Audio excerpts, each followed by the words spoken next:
Alright, today I'd like to go over an OTB game that I played a few days ago. This is for our weekly club nights at my local club, where we play one rated game on Thursday nights. And it just so happens that this one was, near the end of one of our current tournaments, called the Spring Open here. I think it's like the second or third last round or so. But yeah, this one I'm actually not proud of at all, as you'll soon see.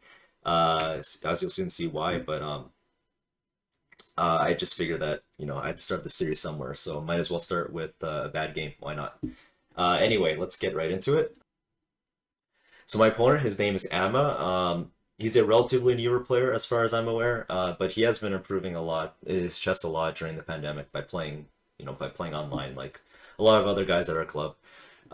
So anyway, we started with 1d4, d5, and we actually went into a mainline semi-Slav here after knight f6. And I play the system with knight c3 and e3. I think this is very solid for white. It's just my choice. And then we reached the main line here, and I played the anti-Moran with queen c2 first before bishop d3, just waiting to see how black will choose to develop, whether he's going to go bishop d6, the main way to develop, or play with bishop e7 or even b6. There's a lot of different ways for white to play from this point. But we did play the main line here, and here he surprised me by playing a slightly inaccurate move order, I believe. Now, normally, this is how the line normally goes. Normally, both sides would castle, right? Castles, castles, and then how black will generate his counterplay. Most often, he will take on c4 here, and then he will play for two different ideas here. He can either go b5 immediately, and this actually can get really sharp after bishop to e2, which is the move that I play here. Black will play bishop to b7, and eventually he will look to play slowly with a6 and then c5. Or if white plays forcefully with a move like e4, and we'll get into this shortly enough, but after e4 there's a lot of theory, and it gets very sharp. It turns from, a quiet positional game to a very sharp a sharp main line. That's very well known. But anyway, going back to move 7 after bishop to d3, he actually took on c4 a move sooner. So this does seem like it can transpose, which it can after bishop c4. If both sides castle, then yes, this does transpose to the main line. However, he did not castle here. Instead, he played for an idea with b5. So he played the same line, but he's playing b5 and bishop b7 before he castle. And this actually does cause a difference, as you'll see. So I played bishop to e2, bishop to b7, and now most people in the Masters database, as I can see right here, most people have just castled as whites, and yeah, black and castle, and this just reaches the main line, where I play e4 as white. And there's a lot of sharp theory after this. And I'll quickly show how this line would go. E5, d5, knight e5, so black does break in the center, and instead of trading, white does not want to trade, of course. He brings the knight to d4. And this knight stands very well because it's well centralized, and it's keying in on the weak f5 square. And that is definitely a square we want to invade if allowed.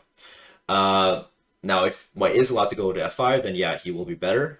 Actually clearly better, but black does have his way to generate counterplays with the move knight g4, and basically black is just targeting this. After g3, this knight is loose, and there's lots of tactical opportunities here. Let's say bishop to c5, and then knight f5, and black can basically sack on f2 at any moment, and he should have a tenable position.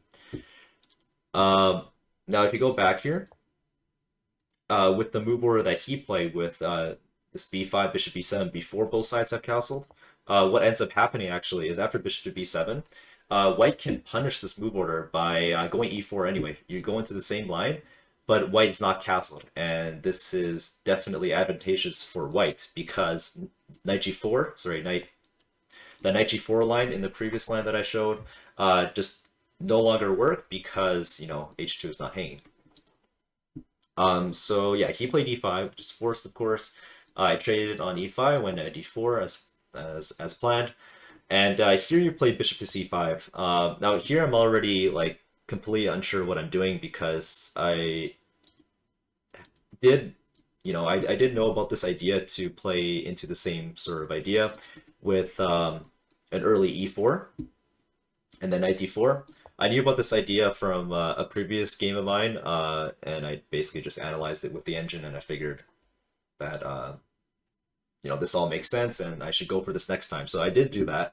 However, I did not follow up correctly. I actually got into some trouble. So after bishop to c5, I again no clue what I'm doing. So I figured, okay, knight f5 had to be the natural response. You're just hitting g7, and black is basically forced to castle. So he did, and in the normal main line, when white is already castled, when the knight's on f5, the reason why this is so dangerous is because bishop g5 quickly comes, and there's this really annoying pin. Rook d1 is coming.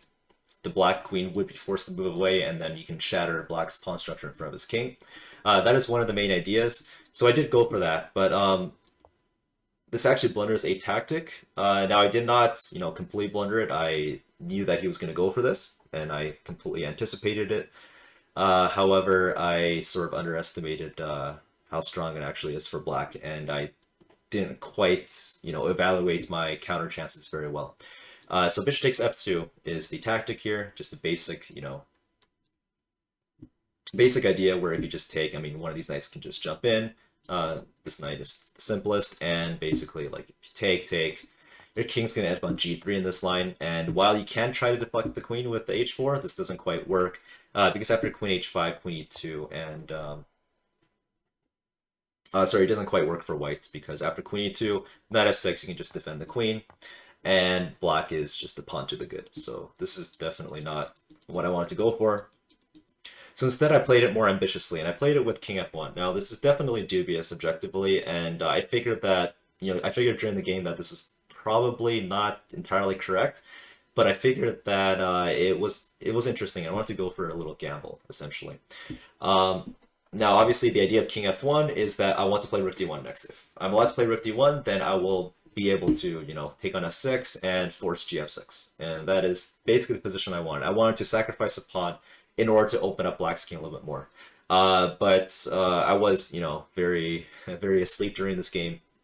And I just I didn't fully evaluate how bad my rook would be on h1. I mean, it has no way of entering the game. I can maybe try h4 and going for rook lift, and I did end up going for that later on, but it was far too little too late, and my rook just never got active, so I did not have enough material to get much counterplay. So I'll go through the next moves a little bit quickly because they're all natural for black. Bishop b6, just going back. I mean, his bishop was hanging, so I go rook d1. He moves his queen out of the way. I do take on f6. This is like the only way to justify what I've been doing. And now I have a really annoying issue is that, I want to go for some mating threat on g7. Obviously, it's not gonna work objectively because he always has bishop to c8. But I was trying to craft some move order, even if it loses more material, some move order that prevents black from going bishop c8. And I ended up burning a lot more time around this moment, trying to figure out, any sort of way I can salvage this.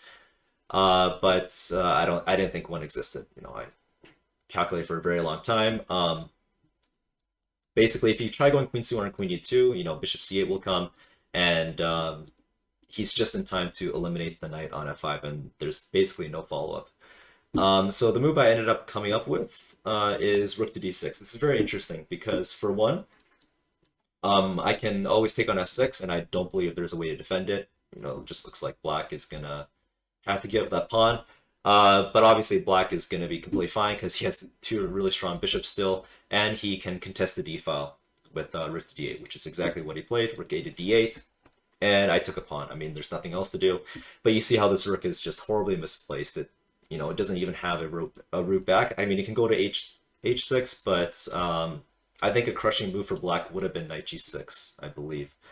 And with knight f4, queen f4, this is just game over. I mean, no counterplay here at all.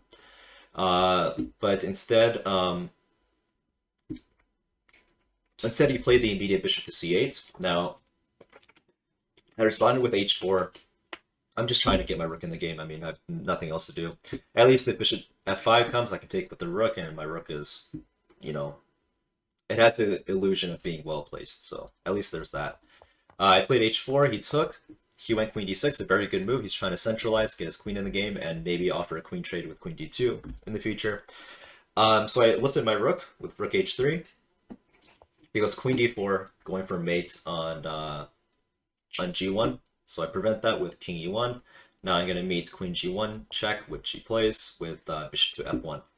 Now here's a critical moment for black. This is where the game turned around in my favor. All black really has to do here is just solidify. I mean, black is better, is clearly better on all sides of the board. All he has to do is, you know, one of two things. He can either solidify this diagonal and solidify his knight with pawn to f6. I mean, he can double up rooks on the d-file. He can literally do anything and just sit. And, you know, the first thing that you got to do is guard the king a little bit, because this diagonal and this file are quite open, right? Let's write this diagonal here. So all black has to do, I think, that if it were my game, I would just play f6. You know, it prevents rook g5 check, and it closes off this diagonal. So it's a very, very solid move. And later, black can look to play knight c4 and devastate me on e3. But instead, after bishop to f1, he's a little hasty. So he starts with knight c4, which in itself is a fine move. I mean, he's going for knight e3, clearly. But it is definitely a little bit risky because the black king is still a little bit open here. So I played knight to e2. It's really my only chance. I have to try something to attack the queen here. Now, it may look like the queen is completely trapped, which it is. I mean, the queen has no squares, right?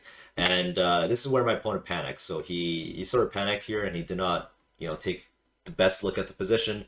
And after knight e2, he just thought he was screwed. So he missed the only way out. He played knight e3. And again, this goes back to my point of me wanting to play f6 for black, because that would have closed down this diagonal.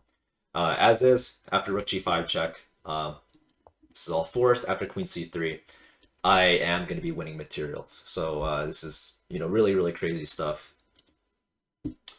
Black was completely winning basically the entire game here, and he just threw it by losing his composure and just rushing with knight e3 when he should have, you know, fixed this king safety first and then, you know, found the right moves. But actually the move that black missed was after knight e2. He missed a very, very simple move, which you know, took me a little bit to spot after the game, but bishop to a5 check is just crushing, because you just have to go back and, you know, you wasted a move. Black can do anything now. I think even knight e3, this isn't even the best move, but it works because, well, there's a rook d1 check and the hanging queen and rook. But yeah, he missed bishop to a5 check, which was definitely fortunate for me, and he played knight e3 instead. And this is not completely clear cut if you just, you know, look at it for a few seconds, but it turns out that after rook g5, queen c3, as I just mentioned, bishop d4, which is the only try. Now there's mates here, so you cannot exactly take the bishop with the knight. But I just have a very simple simplification here with queen takes d4. I could have also taken the queen here, which would have led to a similar line. But after queen d4, rook d4, knight g1, initially it does appear that black is going to be able to win some material back on the back rank. But unfortunately, I have a really nice move at my disposal. After rook d1 check, king to e2, rook takes f1. As I said, it appears as though my knight is hanging on g1 when I take the knight with either the rook or the king. But I do have this really nice move, knight to f3.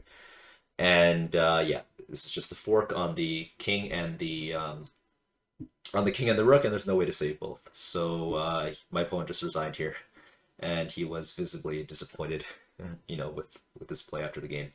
But you know, it happens to everyone, and I think this mostly goes to show his lack of experience, and I mean that respectfully. I mean, he did play a very, very good game for someone of his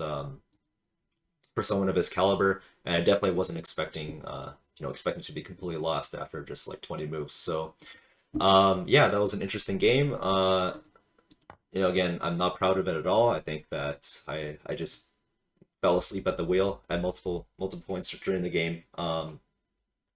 But yeah, that is about it for this one, and we'll be back for another recap next Thursday. So thanks for watching.